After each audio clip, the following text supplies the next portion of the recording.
மேஷராசிக்காரர்களாகிய நீங்கள் என்னென்ன முயற்சிகள் எடுக்கிறீங்களோ உங்களுடைய நீங்கள் ஒர்க் பண்ணுற டிபார்ட்மெண்ட்டில் நீங்கள் என்னென்ன துறையில் இருக்கீங்க, அல்லது நீங்கள் ஒரு தொழில் பண்ணுறீங்க, அதில் கொஞ்சம் டெவலப்மெண்ட் ஓரியன்டாக பார்க்குறீங்க, எக்ஸ்பேன்ஷன் பார்க்குறீங்க, கொஞ்சம் டேர்ன் ஓவர் இன்க்ரீஸ் பண்ணுறது, கிளைகள் போடுவது, சில ப்ராடக்ட்ஸ் இன்க்ரீஸ் பண்ணுறது, புதுசாக தொழிலில் இறங்குறது, இது எல்லாமே கொஞ்சம் என்னதான் விரயசனி 7 நாட் சனி மேஷராசிக்காரர்களுக்கு ஸ்டார்ட் ஆனாலும் ஓரளவுக்கு குருவின் சஞ்சாரம் நன்றாக இருப்பதனாலையும் ராகு 11ஆம் இடம் லாபஸ்தானத்தில் இருக்கிறனாலையும் ஒரு இடத்துல அரசு உத்தியோகத்தில் இருக்கிறவங்களா இருந்தாலும் சரி, பிரைவேட் செக்டாரில் இருக்கிறவங்களா இருந்தாலும் சரி, தொழில் முனைவோர்களாக இருந்தாலும் சரி, இன்வெஸ்டர்ஸாக இருந்தாலும் சரி, அவங்களுடைய ஃபோக்கஸ் எல்லாம் இந்த மந்தில் வந்து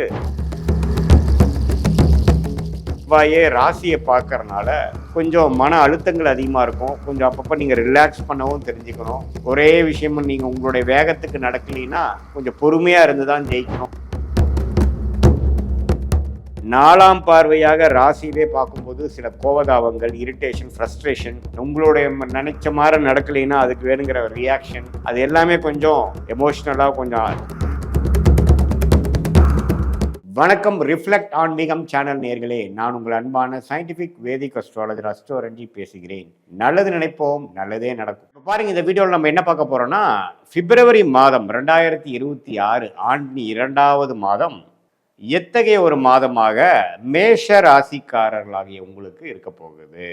கோச்சார அமைப்பு வந்து எப்படி இருக்கு, ராசி அதிபதி எப்படி இருக்கிறார், ஆண்டு கிரகங்கள் எப்படி இருக்கிறது, மாத கிரகங்கள் எப்படி இருக்குது, இதனால எது மாதிரி ஒரு தாக்கத்தை, இது என்னதான் இருந்தாலும் ஒரு பொதுவான பலனாக இருந்தாலும் எது மாதிரி ஒரு தாக்கத்தை கொடுக்கும் அப்படிங்கிறத நம்ம கொஞ்சம் சயின்டிஃபிக் வேதிக் அஸ்ட்ராலஜி முறையில், அறிவியல் சார்ந்த முறையில், அந்த ஒளி அமைப்பில் பாவகிரகங்கள், சுபகிரகங்கள், நல்ல தருணத்தை கொடுக்கக்கூடிய சுபகிரகங்களும், ஒரு தகாத ஒரு சிரமமான ஒரு அமைப்பை கொடுக்கக்கூடிய பாவகிரகத்தோட அமைப்புகள் எல்லாமே மேஷராசிக்காரருக்கு கோச்சாரத்தில் டிரான்சிட் அஸ்ட்ராலஜி என்று சொல்லப்படுகிற மாறிக்கொண்டே இருக்கக்கூடிய பிளானட்ஸ், நம்ம பூமியும் சுற்றுது, பிளானட்ஸும் நம்ம பூமியை சுற்றுது, எல்லாம் சேர்ந்து சூரியனை சுற்றுறோம். ஸோ அதெல்லாம் அமைப்பு அந்த கர்மாவின் அடிப்படையில், அந்த ஒளித்தத்துவ அடிப்படையில் நம்மளுடைய வாழ்க்கை சம்பவங்கள் எப்படி வந்து ஓப்பன் அப் ஆகுது அப்படிங்கிறத நம்ம மேஷராசிக்காரர்களுக்கு பிப்ரவரி மாதம் எப்படி இருக்கக்கூடிய தாக்கங்கள் இருக்குங்கிறத நம்ம பார்க்க போகிறோம். இப்போ பாருங்க, ஆண்டு கிரகமாகிய குரு 3ஆம் இடத்திலே நீடித்திருக்கிறார். சனி 12ஆம் இடத்திலிருந்து விரயசனியாக நீடித்திருக்கிறார் பிப்ரவரி மாதம் முழுவதும்.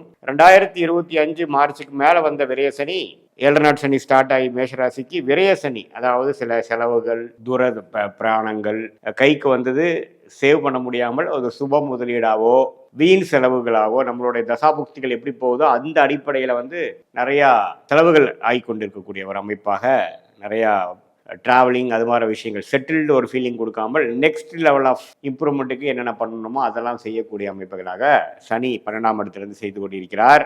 குரு வந்து 7ஆம் இடத்தை பார்ப்பது பார்ட்னர்ஸ், திருமணம், அது மாதிரி விஷயங்கள், நம்ம யாரை சந்திக்கிறோமோ நண்பர்கள், அன்றாட மீட் பண்ணக்கூடிய கிளையண்ட்ஸ், அவங்களெல்லாம் சந்திக்கக்கூடிய அமைப்புக்கு குரு நல்லா இருக்கார். ராகு பார்த்தீங்கன்னா 11ஆம் இடத்திலும் கேது 5ஆம் இடத்திலும் நீடித்திருக்கிறார்கள். ஸோ இப்படி இருக்கக்கூடிய ஆண்டு கிரகத்தின் அமைப்பை பொறுத்து ஓரளவுக்கு பரவாயில்லை. என்னதான் விரயசனி 7 நாட் சனி மேஷராசிக்காரர்களுக்கு ஸ்டார்ட் ஆனாலும் ஓரளவுக்கு குருவின் சஞ்சாரம் நன்றாக இருப்பதனாலையும் ராகு 11ஆம் இடம் லாபஸ்தானத்தில் இருக்கிறனாலையும் ஒரு இடத்துல சில சிரமங்கள் இருந்தாலும் பல இடத்துல நன்மைகள் நடக்கக்கூடிய அமைப்புகள் உண்டு.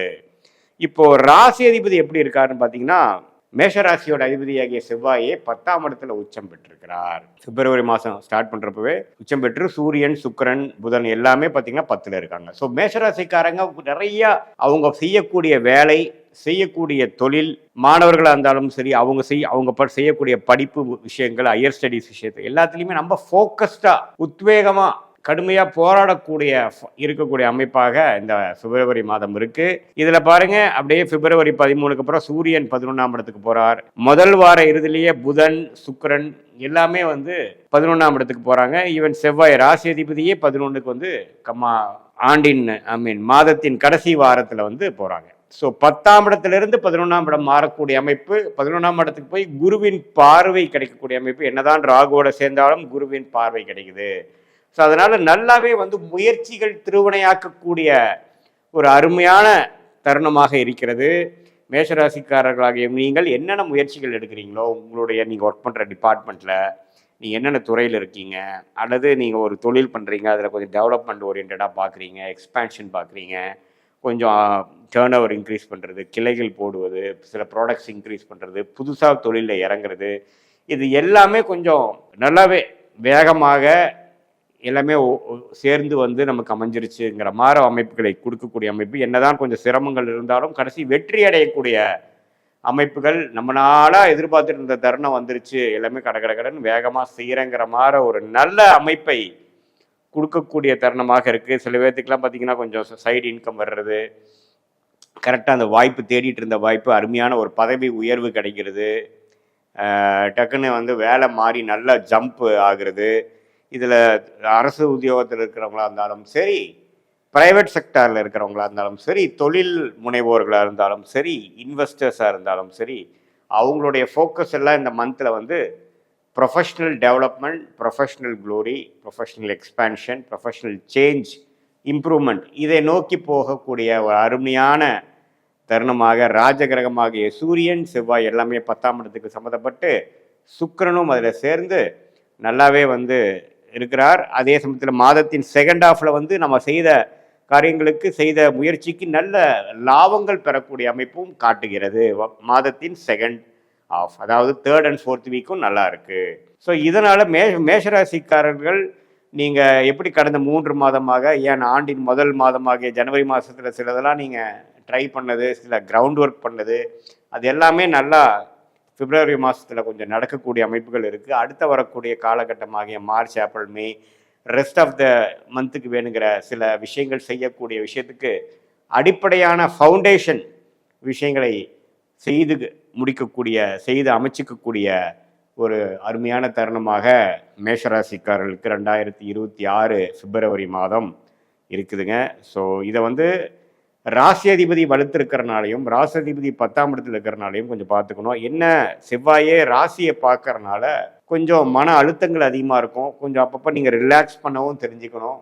ஒரே விஷயமும் நீங்கள் உங்களுடைய வேகத்துக்கு நடக்கலைன்னா கொஞ்சம் பொறுமையாக இருந்து தான் ஜெயிக்கணுங்கிறத மறந்துடக்கூடாது. ஏன்னா மேஷராசிக்காரர்களே எடுத்தமா கவுத்தமான்னு இருக்கக்கூடியவர்கள், அதிக வேகம் இருக்கக்கூடியவர்கள். ஏன்னா நெருப்பு ராசியாக இருக்குது, செவ்வாயின் ஆதிக்கம். அது செவ்வாய் 10ஆம் வீட்டில் உச்சம் பெற்று 4ஆம் பார்வையாக ராசியிலே பார்க்கும்போது சில கோபதாபங்கள், இரிட்டேஷன், ஃப்ரஸ்ட்ரேஷன், உங்களுடைய நினைச்ச மாதிரி நடக்கலைன்னா அதுக்கு வேணுங்கிற ரியாக்ஷன், அது எல்லாமே கொஞ்சம் எமோஷ்னலாக கொஞ்சம் தூக்கக்கூடிய, அதிகமாக வரக்கூடிய, கண்ட்ரோல் இல்லாமல் போகக்கூடிய அமைப்புகள் உண்டு. அதனால் பொறுமையாக இருந்து இந்த சிச்சுவேஷனை உங்களுக்கு சாதகமாக அமைத்து கொண்டு அது மூலமாக எதிர்காலத்தை நல்லபடியாக நீங்கள் அமைச்சுக்கணும் அப்படிங்கிறது நான் உங்களை கேட்க விரும்புகிறேன். இது வந்து ஒரு பொதுவான ஒரு பலனை தவிர உங்களுடைய ஜென்ம ஜாதகத்தில் என்ன தசாபுக்திகள் போய்கொண்டிருக்கிறது, ராஜயோக திசைகளா, என்ன லக்னத்தில் பிறந்தீங்க, மேஷ லக்னத்திலே பிறந்தீங்களா அல்லது வேறு வேறு லக்னத்தில் பிறந்தீங்களா, அந்த லக்னத்துக்கு இப்போ நடக்கக்கூடிய தசாபுக்திகள்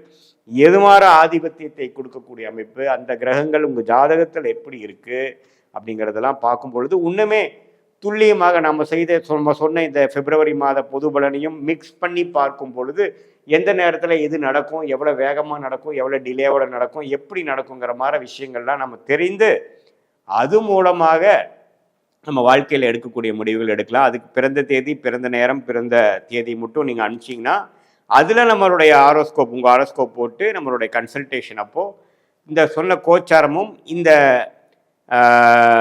உங்களுடைய தசாபுக்திகள், ஜென்ம ஜாதகத்தில் வரக்கூடிய தசாபுக்திகளையும் மிக்ஸ் பண்ணி சேர்த்து வைத்து பார்க்கும் பொழுது அடுத்த வரக்கூடிய ஷார்ட் டேர்ம் 3 to 4 months எப்படி இருக்குது, அடுத்த வரக்கூடிய மீடியம் டேர்ம் என்று சொல்லப்படுகிற 8 மாதத்திலிருந்து 1 வருடம் எப்படி இருக்குது, அடுத்து வரக்கூடிய லாங் டேர்ம் ஒரு 2 to 3 years அல்லது 5 years 10 years வரைக்கும் பேட்டர்ன் எப்படி போகுது, எது மாதிரி ட்ரெண்டு போகுது, எந்த டைமில் நமக்கு பிரேக், ஒரு நல்ல பிரேக் கிடைக்கும், எந்த நேரத்தில் அதிக ரிஸ்க் எடுக்கலாம், எந்த நேரத்தில் அடக்கி வாசிக்கலாங்கிற மாதிரி சில நல்ல நுணுக்கமான சில விஷயங்கள் உங்கள் ரியாலிட்டி எப்படி போயிட்டுருக்குங்கிற சிங்க் பண்ணி நம்ம ஜாதகத்தில் வரக்கூடிய அந்த நெளிவு சுழிவுகளை பார்க்கும் பொழுது நம்ம வாழ்க்கையில் நம்மளுடைய கர்மாவின் அடிப்படையில் எப்படி நமக்கு பிராப்தங்கள் இருக்குதோ அதுக்கு நம்மளுடைய லைஃப் கோல்ஸை அலைன் பண்ணிட்டோம்னா எந்த விதத்திலையும் எதிர்நீச்சல் போடாமல் வீண் சமய விரயங்கள், வீண் பண விரயங்கள் இதை எல்லாமே தவிர்த்து தக்க நேரத்தில் தக்க முயற்சிகளை செய்து நம்மளுடைய பிராப்தங்களுக்கு நிகரான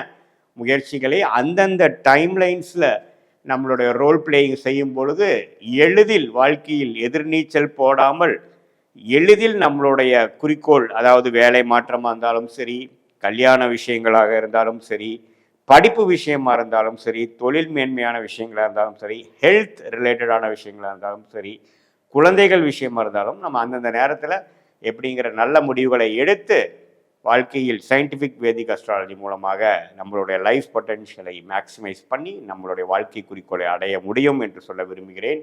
மீண்டும் மற்றொரு காணொலியில் சந்திப்போம். நன்றி, வணக்கம்.